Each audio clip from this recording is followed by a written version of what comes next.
Nakakaiyak. Kim Cho naging emosyonal sa kanyang naging speech sa Seoul Drama Awards 2024. Hindi napigilan ni Kim Cho na maging emosyonal sa kanyang talumpati sa Seoul International Drama Awards 2024. Sa kanyang talumpati, nagpasalamat si Kim, na tinaguriang Chanite Princess, matapos tanggapin ang parangal bilang Outstanding Asian Star. Puno ng damdamin ang kanyang mensahe, kung saan pinasalamatan niya ang lahat ng nagmamahal at sumusuporta sa kanyang karera. Isang bahagi ng kanyang pahayag ay ang pasasalamat niya sa yumaong producer ng Dreamscape na si Sir Deo, na nagbigay sa kanya ng maraming pagkakataon at naniwala sa kanyang kakayahan bilang isang aktres. Ang mga salitang ito ay nagpapakita ng kanyang pagpapahalaga sa mga tao na tumulong sa kanyang paglalakbay. Karapat-dapat si Kim sa lahat ng mga biyayang natamo niya. Kilala siya hindi lamang bilang isang mahusay na aktres kundi pati na rin bilang isang mabuting tao na may purong puso. Sa kabila ng mga pagsubok sa kanyang karera, patuloy siyang nagpapakita ng dedikasyon at kasipagan. Ang kanyang tagumpay ay hindi lamang bunga ng kanyang talento kundi pati na rin ng kanyang pananampalataya sa sarili at sa mga taong sumusuporta sa kanya.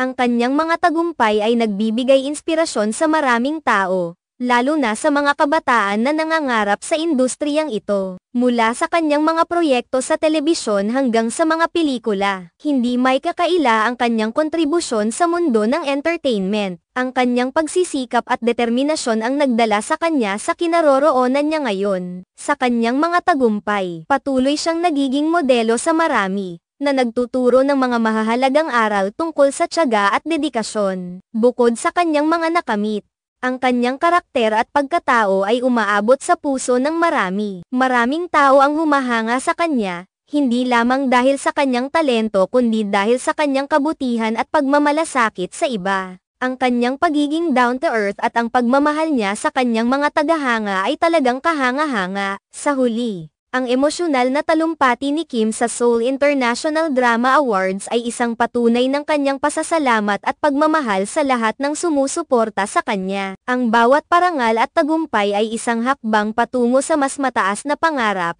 at sa kanyang mga salita, muling naipakita ang tunay na halaga ng pagkilala sa mga tao sa likod ng kanyang tagumpay. Hindi may kakaila na ang pagkapanalo ni Kim ay isa ring tagumpay para sa mga Pilipino, na nagbigay diin sa kahusayan ng mga lokal na artista sa pandaigdigang entablado. Ang kanyang tagumpay ay nagbigay inspirasyon sa marami na patuloy na mangarap at magtagumpay sa kabila ng mga hamon. Ang lahat ng ito ay nagpapakita na si Kim Cho ay hindi lamang isang aktres kundi isang simbolo ng pag-asa at inspirasyon sa lahat.